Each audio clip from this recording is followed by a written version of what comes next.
Hello guys, again a warm welcome. तो आज हम बात करने वाले हैं बहुत सारे बच्चों के जो मन में क्वेश्चंस होते हैं वो। Hi everyone, this is me Palak Modi and welcome to my channel. तो मेरा कोटा में क्या एक्सपीरियंस रहा वो मैं बताती हूँ। तो 10th में मेरी परसेंटेज अच्छी थी, मतलब ठीक थी, हाँ 90 थी। तो मेरे घर वालों ने, मतलब मेरे स्पेशली मेरे भाई ने बोला कि इसको बाहर भेजते हैं। तो मैं 10th में थोड़ी कंफ्यूज थी कि मैं मैथ लूँ, बायो लूँ, मैथ लूँ। तो मैंने दोनों सोचा था, पर मेरी दीदी ने बोला, मेरे भाई ने बोला कि मतलब मैनेज नहीं हो पाएगा। तो मैंने बायो ले लिया और मैं कोटा चली गई। हमने वहाँ पे जब हमने एडमिशन लिया तो मतलब पहली बार इतनी बड़ी बिल्डिंग्स देखना, लाइक ऑलमोस्ट थोड़ा न्यू एक्सपीरियंस था, क्योंकि जहाँ से मैं बिलोंग करती हूँ हम लोग बाहर ज़्यादा जाते नहीं हैं, घर से बाहर नहीं जाते, घर में ही रहते हैं, लाइक ऐसा माहौल है। तो गए हम, फिर एडमिशन हुआ। तो एडमिशन हुआ, फिर एडमिशन के बाद बुक्स वहीं से मिलती हैं, काउंटर रहता है, वो सब बता देते, लाइक बस एक बिजनेस है, चाहिए उनको स्टूडेंट तो वो सब बता देंगे तुमको, यूनिफॉर्म सब सब सब, फीस वीस सब हो जाएगा तुम्हारा। उसके बाद अगले दिन हमारा ओरिएंटेशन था, क्लास स्टार्ट होने से एक दिन पहले हमारा ओरिएंटेशन था। उसमें यार ओरिएंटेशन इतना सही होता है, मतलब कि एकदम म्यूज़िक पूरा, क्योंकि वो पैक रहता है तो पूरा पैक रहता है रूम वगैरह सब। तो ओरिएंटेशन इतना सही होता है तो मैं ऐसा लगने लगता है यार मैं तो टॉप ही करूँगा, मैं तो सिलेक्शन लेके ही जाऊँगा, मतलब कि एकदम टॉपर्स के फ़ोटो, किसको सिल्वर दिया उन्होंने, क्या दिया, मतलब सब कुछ एकदम ऐसा एंथ्यूज़म वाला माहौल कर देते हैं। तो मतलब हाँ सही रहता है। पर रियलिटी यहाँ से आती है कि जब हम, अगले दिन हमारी क्लास थी, सुबह गए हम, मम्मी पापा थे, छोड़ने गए पैदल पैदल, मेरी हॉस्टल थोड़ी दूर थी, थोड़ी नहीं काफ़ी दूर थी, तो पैदल पैदल हम गए मम्मी पापा के साथ, मम्मी पापा ने छोड़ा मुझे। उसके बाद वो तो हॉस्टल आ गए थे, मुझे लाइक ऐसे 10 रो ऐसे में दो साइड में लगती है, और बड़ी क्लास है तो 4 भी ऐसे लगती है और 7-8 ऐसे में रो में और ऐसे में लगती हैं।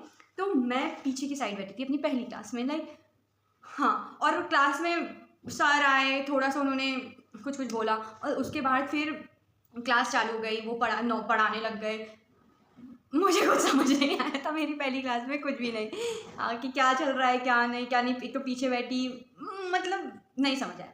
अगले दिन गई क्लास, घर आई, खैर फिर मम्मी पापा गए तो रोनू धोनू वाला माहौल हो गया, मतलब बेकार लगता है। उसके बाद अगले दिन क्लास में देखा सीट फिर से पीछे, 2-3 दिन ऐसे गई। तो मैंने ना जल्दी जाना चालू कर दिया कि यार ये लोग बच्चे आते कितनी जल्दी हैं ऐसे, हमारी क्लास ऑलमोस्ट 7 बजे से थी। तो ये बच्चे ऐसे आ कितनी जल्दी जाते हैं, मैं तो पीछे बैठी थी। अगले दिन आई, मैंने लिटरली, तो मैं मजाक से हट के, एक दिन मैं मजाक से हट के बोल रही हूँ, मैं 6 बजे गई हुई थी और 6 बजे ना बच्चे बैठे हुए थे। तो मैं जिस टाइम पे जाती थी, तो मैं बताती हूँ, तो जब क्लास यार, क्योंकि स्टार्टिंग में गए थे, पीछे आगे हम बैठना आगे सही रहता है, ऐसा मुझे लगता था, मैं आगे बताऊँगी कि सही क्या रहता है।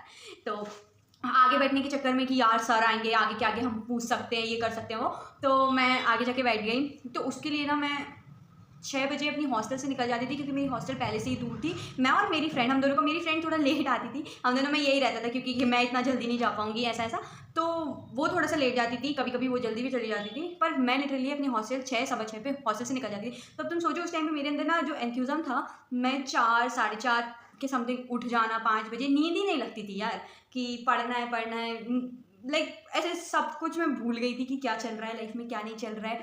मैं 5 बजे उठती थी, 4 बजे उठती थी, घर पे फ़ोन करती थी, सुबह सुबह नहा धो के, खा पी के मस्त टिफ़िन पैक किया, मतलब इतना भगा भग में क्लास की, और वहाँ पे कुछ करना नहीं है, आगे बैठना, और आगे बैठ के भी वहाँ मैं पढ़ ही रही हूँ, मैं किसी से बात नहीं करती थी। कभी मेरी वो फ्रेंड आई और मिलवाऊंगी मैं कभी किसी से बात नहीं करती थी, वो हम दोनों भी पहली बार ऐसे रहे थे, तो बहुत वियर्ड बिहेवियर था एक दूसरे के साथ, ज़्यादा बात नहीं, कुछ नहीं कुछ नहीं। और मैं बचपन से थोड़ी चुप टाइप हूँ। लिटरली मेरा पूरा दिन, मेरा स्केड्यूल जो था, मैं सुबह 6 बजे निकल जाती थी, आती थी 2 बजे मैं एलन के लिए फिर निकल जाती थी पढ़ने के लिए, क्योंकि माहौल ही ऐसे क्रिएट हो जाता है, कोई बच्चा पढ़ रहा है और मेरे नंबर आते थे 400 के पास, तो सब बच्चे पढ़ रहे हैं यार, हम नहीं पढ़ रहे हैं, बेकार लगता था। और पहली बार घर से गए हैं, घर वाले इतना कर रहे हैं, सब कर रहे हैं, तो लगता है।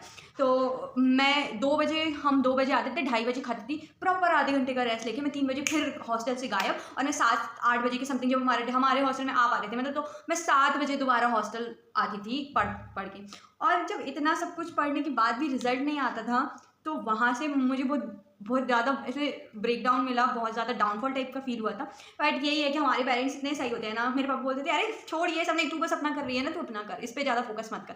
पर फिर कोविड आ गया तो जो कि जितनी अपने आप को एक लेवल तक लाई थी, मैं फिर नीचे पहुँच गई। कोविड में मैंने कोई पढ़ाई नहीं की, और बाकी वो स्टोरी आपको पता है, छोड़ो, कोटा का एक्सपीरियंस। तो क्लास में यही रहता है, वहाँ तुम्हें सेक्शन बाई डिवाइड कर देते हैं, जितना मैंने देखा है। मैं 90 प्लस थी, मैं 90 वाली थी, तो मैं फर्स्ट क्लास में थी, जो 80 वाले थे। ऐसे 4 क्लासेस रहती हैं और जितना मैंने देखा है परसेंटेज वाइज डिवाइड रहते हैं वो। कुछ सर टीचर बहुत माइंडेड आते हैं, कुछ ऐसे आते हैं कि यार ये क्यों आ गए, मतलब ना पढ़ाना ढंग से ना कुछ ना। पर ओवरऑल अगर एलएन में जाओगे तो देखो बिजनेस तो है पर तुम्हें खुद ही करना पड़ेगा जो करना। तुम क्लास से पढ़ के तो आ गए, पर सिलेक्शन की गारंटी, वो बोलते हैं कि वो सिलेक्शन की गारंटी देंगे, पर सिलेक्शन ओवरऑल तुम पे वो हमें पढ़ा रहे हैं, हम उनसे डाउट पूछ सकते हैं, सब फैसिलिटी देंगे, पर प्रेशर इतना ज़्यादा है वहाँ पे, इतना ज़्यादा। ओवरऑल सही है, जाओगे बेकार नहीं लगेगा। बट कुछ चीज़ें माइंड में याद रखना कि तुम्हें ऐसा लगेगा यार कहाँ आ गया हूँ मैं, एकदम से बहुत प्रेशर हो रहा है, सब हो रहा है, थोड़ा रिलैक्स रहना। हॉस्टल का रेंट बहुत ज़्यादा होता है, 14-15 हज़ार। मैं जिसमें रहती थी वो 13 हज़ार था। और ओवरऑल बिल तुम्हें, बिजली का बिल तुम्हें खुद देना है जितना तुम यूज़ करोगे। एसी होती है और उनके बिल में कुछ लोचा भी रहता है। हाँ, जितना मैं तो हॉस्टल रहती नहीं थी, एसी यूज़ करती नहीं थी, पर फिर भी मेरा बिल बहुत ज़्यादा आता था। उसके बाद ये हो गया, हेयर फॉल बहुत होगा। मेरी इतनी मोटी छोटी थी, इतनी पतली रह गई है भाई। हेयर फॉल होगा, डिस्ट्रैक्शंस होंगे जो कि मैं बाद में आपको बताऊंगी किस किस टाइप के डिस्ट्रैक्शन आपको फेस करने पड़ सकते हैं। अकड़ू लोग भी मिलेंगे, स्वीट लोग भी मिलेंगे, नॉर्मल भी मिलेंगे, सब मिलेंगे। मैं थोड़ी अकड़ू बेकार टाइप की थी, पर मैं किसी से यूँ ऐसे जो जिससे बात करती थी नॉर्मल बात करती थी। तो ऐसे लोग भी मिलेंगे जो तुम्हारा दिमाग ख़राब करेंगे। प्लस यार हॉस्टल वाले ना थोड़ा ऐसा करते हैं, मंथ आने से पहले रेंट रेंट रेंट रेंट, और जो कि मतलब हमें लगता है कि बहुत एकदम प्रेशराइज फील हो जाता है कि यार अब फिर से, और वो हम लोगों से बोलते हैं, ये नहीं कि पेरेंट्स से डायरेक्ट बात करें। और मैंने 50,000 लोगों को बोला भी था। तो ये चीज़ तो बस मैं तुम्हें बता रही हूँ कि ये सब होगा। बाकी तुम कमेंट में मुझसे और पूछ लेना, क्योंकि मैं कोटा ऑलमोस्ट 2 साल रही हूँ, तो मैं तुम्हें बहुत अच्छे से बता पाऊंगी कि क्या चीज़ नहीं करनी है, क्या चीज़ करनी है। तो जो भी क्वेरीज हो अपनी कमेंट में बताना। Bye, see you all, love you, Tata.